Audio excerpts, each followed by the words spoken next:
Kumusta mga kabiyahe? Pupunta po tayo sa Japan. Matagal-tagal na rin hindi nakapunta ng Japan. Almost 14 years na rin. Dito po tayo sa terminal. Buti na lang maaga tayong pumunta rito. Kasi ang dami palang tao. Ang daming biyahe siguro oras na yan. Ito pila yan sa immigration. Last interview ng immigration kung saan ako pupunta at anong gagawin ko doon. Buti na lang hindi ako na E2 agent. Kumpleto ka sa papilis kasi. Ayan, take off na po kami niyan. Papuntang Japan. Nakita nyo naman, oh. Ganyan yung itsura pag nasa taas ka na. Kung akala mo parang gusto mong maglangat sa mga clouds na yan. Parang sarap umapak sa taas na niya na nalipad. Parang hindi lang kami gumagalaw, pero mabilis na yung lipad na yan. Gabi na kami dumating dun sa sa Kansai Airport yan siya. Ayan, pababa na kami niyan. At dito na kanya-kanya na ang kuha sa mga bagahe dahil palabas na. By number kasi ang labas niyan. Ayan, pumunta na tayo dun sa luggage area at saka na rin. Kaya dito ko nakausap yung dalawang Pilipina na galing na yung isa. At sa mga SSW na rin sila dito sa Japan. Matagal na rin sila nagtatrabaho dito. Trabaho naman nila ay cleaner daw sila nung farmer ata yung pinanggalingan nila, tapos sila ng cleaner. Ayan sila, shout out sa inyong dalawa mga ate, nakalimutan ko ng mga pangalan nyo, at shout out din sa mga pamilya daw nila. Ayan, need kasi natin baka almost 7 years na ata sila dyan sa Japan na yan. Ang trabaho nila ay cleaner. Sa nagtatanong po dyan, mga cleaner po sila, SSW yung visa nila. Medyo malaki na rin yung sahod nila. Ayan, hinahanap ko rin yung kung saan bibili ng ticket. Ang akala ko hindi na ako marunong mag-Nihongo mga kabiyahe. Alam niyo ba yung Nihongo ang hirap-hirap kaya pag-aralan yan. Okay lang sana kung Ilonggo, medyo madali lang. Ayan may nakausap na rin ako dyan na babae, Aponisa. Tinanong ko kung dito ba talaga yung station na yun na sabi na oo, dito daw. Kaya ayan, ang pagbasa niya mga kabiyahe, Kansai Kuku. Ayan, Kansai Kuku. Ayan, nakasakay na tayo ng train. Napansin nyo yung mga yan TV sa gilid, yan yung guide niya para hindi ka maligaw. Alam mo kung saan ka bababa, kung anong next. Yan ang karamihan ng mga train dyan sa Japan. Walang katao-tao niyan kasi nga last trip na yan ang layo-layo. Yung pagdating namin, bumili ako ng sinundo kasi nila ako, bumili kami nun sa Family Mart. Yan ang paborito kong tinapay dyan sa Japan. Ayan, ang sarap niyan. Ayan mga kabiyahe, hanapin nyo yung tinapay na yan pag yan. At diba, sarap. gutom na kami niyan. Alas 2 ng umaga yan. Mula dun sa pagbaba ko ng train, 2 oras pa ang biyahe papunta sa bahay na tinutuluyan namin. At kinabukasan, pumunta na kami ng Universal Studio. Ayan, ang bungad namin sa Universal Studio. Yan ang pakay namin dyan sa Tokyo. At pumunta yan, mula dyan sa bungad na yan, malayo-layo pa. Ayan papunta doon sa parking area. Ayan, mahaba-haba pa yung biyahe. Pero pag pumunta naman kayo dyan na walang sasakyan, may mga bus naman na masakyan. Mas maganda talaga dito pag namasyal kayo dito mga kabiyahe, dito muna kayo matutulog sa malapit. Mga hotel naman dyan sa malapit dito sa Universal Studio. Kasi hindi nyo maikot talaga yung Universal sa isang araw. Bitin talaga kayo. Nangyari sa amin talagang bitin. Takbo kami ng takbo kung saan kami pupunta, yan ikot kami. Kasi nga naku po, ang bilis ng oras. hindi mo talaga maikot sa isang araw na yan, magra-rides ka pa kasi may mga rides dyan sa loob. Kung gusto mong panoorin o sakyan mo yung mga rides nila sa loob, kaya wala talaga. At kanto sa pasukat mo may mga guide, may nagbabantay kung saan ka papasok. Ayan, i-guide ka nila. Ayan, hindi ka gaya dyan sa atin, wala, bahala ka dyan kung saan ka maghanap ka ng ano mo dyan, kung saan ka magpark. Ayan, dito talagang may guide sila. Ayan, pagbaba namin, bungad na bungad yung Universal Studio ng Globe na yan, at ito yung sa loob. Ayan, o diba ang ganda-ganda dito. Hindi mo alintana yung init, yung gutom. Ang ano mo talaga yung excitement mo na makapasok dyan sa Universal Studio. Minsan lang kasi sa buhay mo na makapasyal dyan, mga kabiyahe. Yan. Pero nagtrabaho ako dito sa Japan. 3 years din ako nagtrabaho, pero nakakamiss yung lugar.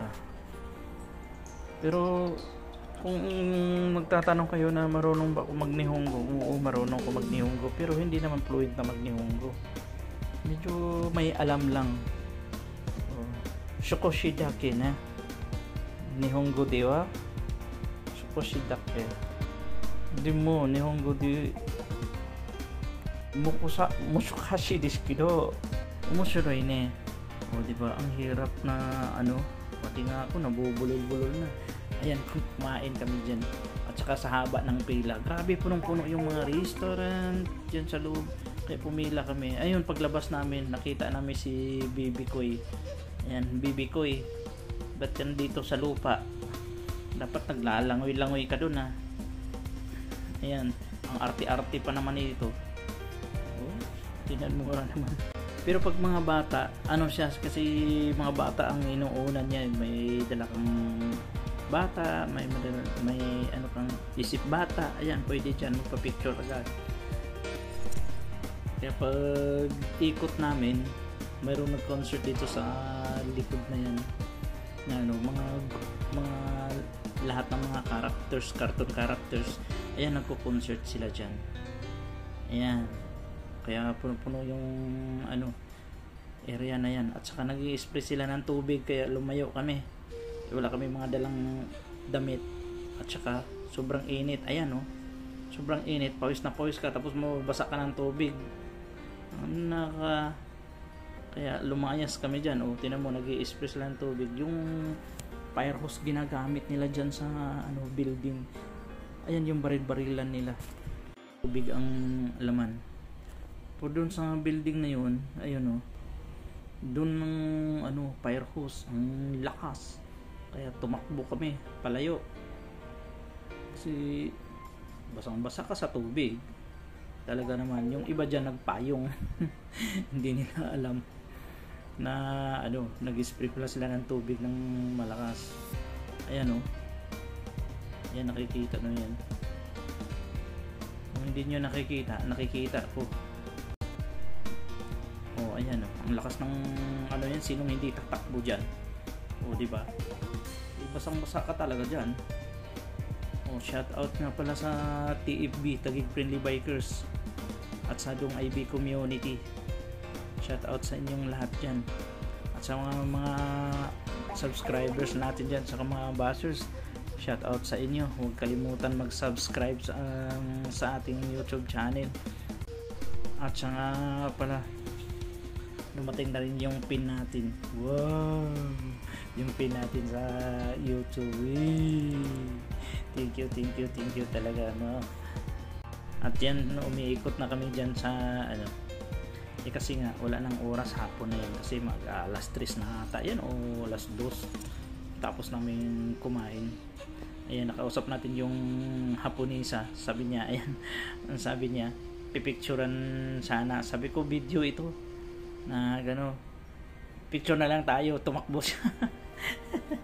At saka dito sa sa kay Spider-Man, ayan, sabi niya hi, konnichiwa, sabi naman niya hello. ano ka, Hilo. Ayan, dumaan tayo doon sa ano, kay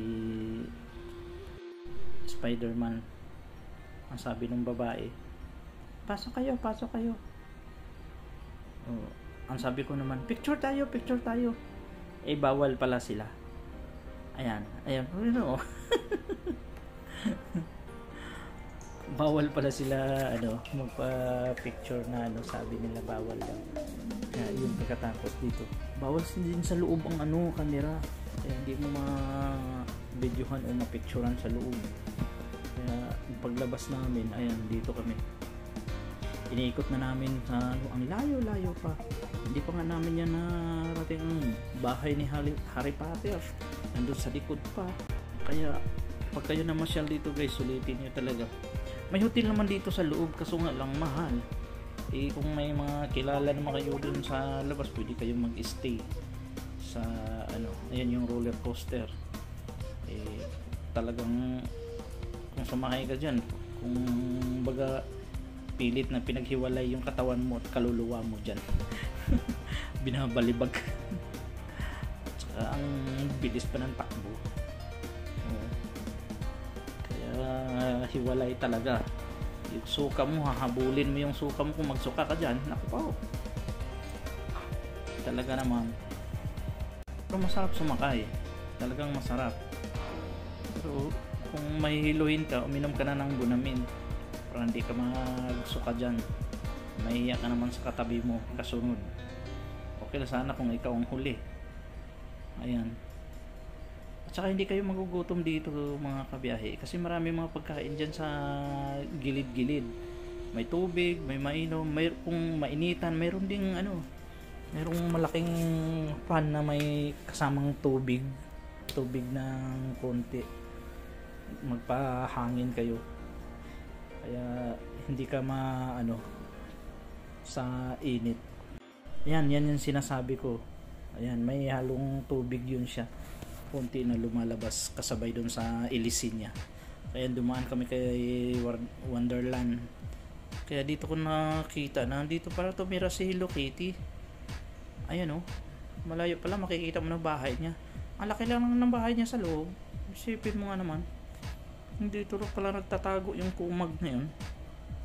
Ayan, daming mga tao. Kaso nga lang, mga ano ang karamihan dito mga bata. Kasi mga rides ng mga bata to karamihan. Pero mga isip bata pwede na rin dito. Ayan, kung sasakay ka dyan talaga, hindi mo mauubos ang ano, ang isang araw. Kulang pala ang isang araw mo dyan. Ayan, hindi mo masakyan lahat sa isang araw. Kaya 2 araw pwede. Ayun yung ang ganda ng bahay ni Hello Kitty. Oh, di ba? Oh, hindi naman pang matanda yan na ano mga pambata. Pero kung only ride ang kuhanin nyo, lahat talaga makukuha nyo yan. Sakyan nyo talaga yan. Kasi sayang ang ano dyan, ang punta nyo dyan. Tsaka yung ano, ticket, ang mahal-mahal sa oras na yan, sa panahon na yan kasi peak season yung 4 na naka-standby. Ayan, trabaho, yan lang trabaho niya hanggang sa maghapon, kaway-kaway, nakaupo o nakatayo. Ayan, picture na kasi kami dyan. Marami pa tayong mga video na hindi pa natin na ilagay. At saka thank you so much at hanggang sa huling pagkikita mga kabiyahe.